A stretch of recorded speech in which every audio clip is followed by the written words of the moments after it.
বাবা, এত বড়টা আমি নিতে পারবো না, আমার খুব কষ্ট হবে, তুমি আস্তে আস্তে দেবে। হ্যালো বন্ধুরা, তোমাদের জন্য আরও একটি নতুন ইন্টারেস্টিং ভিডিও নিয়ে চলে এলাম। তাই গল্পটি পুরো দেখার অনুরোধ রইলাম। গল্পটি পুরো দেখলে আপনার কামান দাঁড়িয়ে যাবে। তো চলুন ভিডিওটি শুরু করা যাক। আমার নাম রীতা, বিয়ে হয়েছে 3 বছর হলো। আমার দেখাশোনা করে বিয়ে হয়েছে। আমার বর সৌম্য। আমাদের বিবাহিত লাইফটা খুব সুন্দর। আমার ফিগার ফিট রাখার জন্য ও আমায় জিমে ভর্তি করিয়েছে। বর্তমানে আমার বয়স 24।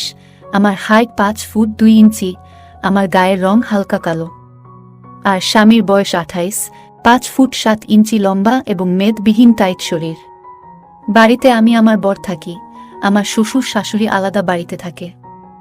এখন আমরা লাইফটা এনজয় করব বলে বাচ্চা নেওয়ার চিন্তা ভাবনা করিনি।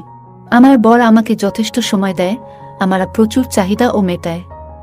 আমি সবচেয়ে বেশি পর্ন মুভি দেখতে ভালোবাসি, তাই ও আমাকে মোবাইলে চালু করে দেয়। এবার বলবো আমি আমার শ্বশুরের সাথে কিভাবে জড়িয়ে পড়লাম। প্রতিদিনের মতো আজ ও আমার স্বামী সকাল 8টায় অফিসে বেরিয়ে যায়। ওকে অফিসে বিদায় করে ডাইনিং টেবিল পরিষ্কার করে বাথরুমে ঢুকলাম। আজ সকালে ঘুম থেকে উঠে বাথরুমে গিয়ে তাড়াতাড়ি শ্যাম্পু করে ফ্রেশ হব। তারপর মাথায় শ্যাম্পু দিয়ে গায়ে সাওয়ারের জল দিয়ে স্নান করে নিলাম। স্নান করে ঠাকুরের পূজা দিয়া রান্না করতে চলে গেলাম। রান্না করে অল্প খাবার খেয়ে টিভিতে মুভি চালালাম। সোফায় বসে টিভি দেখতে দেখতে কখন ঘুমিয়ে পড়েছিলাম জানি না। ঘুমটা ভাঙার আগে আবার সেই স্বপ্নটা দেখলাম বাথরুম যেটা দেখেছিলাম। ঘুম থেকে উঠে দুপুরের খাবার খেয়ে বাসন ধুয়ে বেডরুম শুতে গেলাম। তখন বাজে দুপুর 2টো। বিছানায় শুয়ে বরকে কল করলাম। বর বলল, কি করছো? আমি বললাম, শুয়ে আছি। আমি তাকে বললাম, তুমি কি করছো? ও বলল, এই কাজ এগিয়ে রাখছি। আজ বুধবার, শনি রবি সোম ছুটি আছে, জমিয়ে মাস্তি হবে। আমি বললাম, চলো না, ছুটিতে 2 দিন কোথাও কাছে পিঠে ঘুরে আসি। তুমি যেখানে বলবে আমি সেখানেই যাব। বর বলল, ওকে ডার্লিং, বাড়ি গিয়ে ঘুরতে যাওয়া নিয়ে কথা বলবো। ও সোনা, তুমি খেয়েছ? আমি খেয়েছি, কিন্তু আর ও একটা জিনিস খেতে ইচ্ছা করছে। আমার কথা শেষ হবার আগেই বর বলল, ওকে ডার্লিং 6টায় কল করো, যা বলবে নিয়ে আসবো। এখন রাখি? আমি হ্যাঁ রাখো। বেচারা জানেই না আমার মধ্যে কি চলছে। যাই হোক, কল রেখে দেবার পর মোবাইল পানু সাইট খুলে পানু দেখতে শুরু করলাম। প্রথম নর্মাল বর বউয়ের রোমান্টিক গল্প দেখছিলাম, ভালো লাগলো না। তখন কলিং বেলটা বেজে উঠল। আমি ভাবলাম, এখন আবার কে এলো? এইসব ভাবতে ভাবতে বেডরুম থেকে বেরিয়ে বাইরে এলাম। দরজা খুলতেই অবাক হয়ে গেলাম। দেখি আমার শ্বশুরমশাই এসেছেন। আমি বললাম, আসুন বাবা, ভেতরে আসুন। বাবা ভেতরে এলেন। আমার শ্বশুরমশাই চেহারা একদম আমার স্বামী মতো, বয়স 50 বছর, একটা প্রাইভেট কোম্পানির ম্যানেজার। লম্বা প্রায় 5 ফুট 4 ইঞ্চি, বেশ রোগা ও নয়, আবার মোটাও নয়। বাবা আমার এই ড্রেস দেখে বলল, কিরে বান্দরটা, আজ অফিস যায়নি? আমি বললাম, হ্যাঁ গিয়েছে তো। গলা দিয়ে একটা কেমন সুর বেরিয়ে এলো। আমার শ্বশুরকে দেখে আমার মাথায় খারাপ চিন্তা আসতে লাগলো। আমি সোফায় বাবার পাশে বসে পড়লাম। আমি বাবার দিকে তাকিয়ে দেখি বাবা আমাকে দেখছে। আমি বাবাকে জিজ্ঞাসা করলাম, বাবা তোমার অফিস নেই আজকে? বাবা বলল, অফিস থেকেই তো আসছি। আমি চান করে আজকে এখানে খাবো একটু, তোমার মা তার বোনের বাড়ি গেছে। আমি বললাম, ও তা সকালে আমায় ফোন করে বলনি কেন?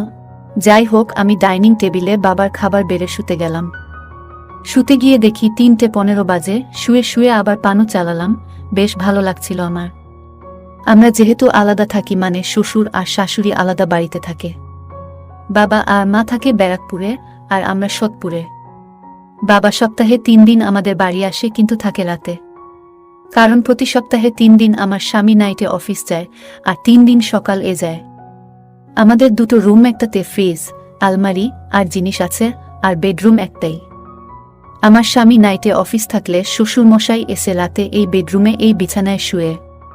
কিন্তু এখনো অবধি আমায় একটুর জন্য হলেও স্পর্শ করেনি। বাবা আমায় তার মেয়ের মতোই দেখে। হঠাৎ বাবার ডাকে চমকে গিয়ে পেছন ঘুরে দেখি বাবা দাঁড়িয়ে। আমি বললাম, কি হয়েছে? বাবা বলবে কি? বাবা আমার দিকে খারাপ নজরে তাকিয়ে আছে। আমি এবার বললাম, বাবা এসিটা চালিয়ে দরজাটা বন্ধ করে আমার পাশে এসো। বাবা দাঁড়িয়েই আছে। আবার বললাম, বাবা যাও। বাবা থতো মতো খেয়ে ছুটে গেল বাইরের দরজা বন্ধ করতে। বাবা দরজা বন্ধ করে এসে দুজন দুজনের চাহিদা মেটাতে লাগলাম। কিছুক্ষণ এরকম চলার পর আমার ফোনে কল এলো। আমি বাবার হাত থেকে ফোনটা নিয়ে কলটা রিসিভ করে বললাম, বলো সোনা। বর বলল, কি আনবো তখন বলছিলে? আমি বললাম, এখন আর কিছু নিয়ে আসতে হবে না। বর বলল, সোনা তুমি এত হাঁপাচ্ছ কেন? আমি বললাম, ছাদে একটু জোর হাঁটছি তাই। আচ্ছা এখন রাখো। ওহে আমার সোনা, বর কখন বাড়িতে ঢুকছো তো বলো। ও বলল, এই 7টার ভেতর। Okay bye. আমি মেট্রো ধরব বলে ফোনটা কেটে দিল। আমি সকাল থেকে যা যা করেছি আমি সব বললাম বাবাকে। বাবা বলল, আমায় বলে কি হবে, বাইরে অন্ধকার হয়ে গেছে। আমি ঘড়ির দিকে তাকালাম, দেখি 6:30 বাজে। আমি বাবাকে বললাম, তুমি এখন ছাড়পত্র পেয়ে গেলে।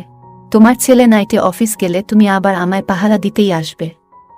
তখন তুমি যতক্ষণ পারো ততক্ষণ তোমার শখ পূরণ করো। আমি বাথরুমে ঢুকে ফ্রেশ হয়ে এলাম এবং বাবাকে বললাম, তাড়াতাড়ি ফ্রেশ হয়ে নাও, তোমার ছেলে আসবে এখুনি। এই সময় আবার কল এলো সৌম্যের। আমি দৌড়ে ঘরে এসে কলটা ধরলাম। আমি বললাম, হ্যাঁ বলো জান। বর বলল, মেট্রোতে প্রবলেম হয়েছে, দমদম যাবে না। বেলগাছিয়াতে নেমে গেছি, আজ বাড়ি যেতে 8টা বাজবে। আমি ওলা বুক করে আসছি। আমি বললাম, সাবধানে শান্তিতে বাড়ি এসো, কোনো চাপ নেই। তোমার বাবা এসেছে একটু আগে। বর বলল, আচ্ছা বাবার সাথে আড্ডা দাও, আমি ফিরছি। আমি বাবাকে বললাম, তোমার ছেলের আসতে আরও 1 ঘন্টা দেরি আছে। এই শুনে বাবা শাওয়ার চালিয়ে দিল, ঠান্ডা জল দিয়ে স্নান করে নিল। আমি বাবাকে বললাম, বাবা তুমিও চলো, আমরা যেখানে ঘুরতে যাব আমি তোমার ছেলেকে মানিয়ে নেব। বাবা বলল, তাহলে তো দারুণ মজা হবে। হ্যাঁ বাবা, তুমি গেলে খুব মজা হবে। আমি রুমে ঢুকে দেখি তখন 8টা বাজতে 5 মিনিট বাকি। বাবা বাথরুম থেকে বেরিয়ে বলল, যাক বাবা, ছেলে বাড়ি আসার আগে শখ শেষ। আমি পাশের ঘরে গিয়ে বললাম, শেষ কি বলছো বাবা, সবে শুরু। আমি এবার রান্নাঘরে গেলাম চা করতে। এর মধ্যে আমার বর বাড়ি চলে এলো। এসেই ফ্রেশ হতে বাথরুমে ঢুকল। আমি বাবাকে চা দিয়ে নিজের চা নিয়ে বাবার শরীরের সাথে সিটিয়ে বসে বাবার কানে কানে বললাম, থ্যাংক ইউ বাবা। বাবা বলল, ঘুরতে যাবার যে প্ল্যানটা যেটা তোমাকে বললাম সেটা আমার ছেলেকে বোঝাও। আমার প্ল্যানে গেলেই তোমার আশা পূরণ হবে। আমি বললাম, ঠিক আছে। আমি চায়ের কাপগুলো রান্নাঘরে রেখে বেরছি, আমার বর তখনই বলল, চা দাও। বাবা বলল, এবার আমি বাড়ি যাই, অনেকক্ষণ বেরিয়েছি। আমি বরের চাটা নিয়ে দৌড়ে এলাম। বাবা সোফা থেকে উঠে পড়েছে। বাবা দরজার কাছে যেতেই আমি সৌম্যকে বললাম, বাবার ব্যাগটা বেডরুমে আছে, এনে দাও তো। সৌম্য ব্যাগটা এনে বাবার হাতে দিতেই বাবা চলে গেল। তারপর আমরা ঘুরতে গেলাম। সেখানে গিয়ে আমি আর বাবা খুব মজা করলাম।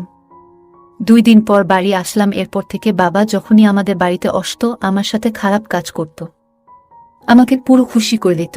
এইভাবে চলতে থাকলো আমাদের জীবন।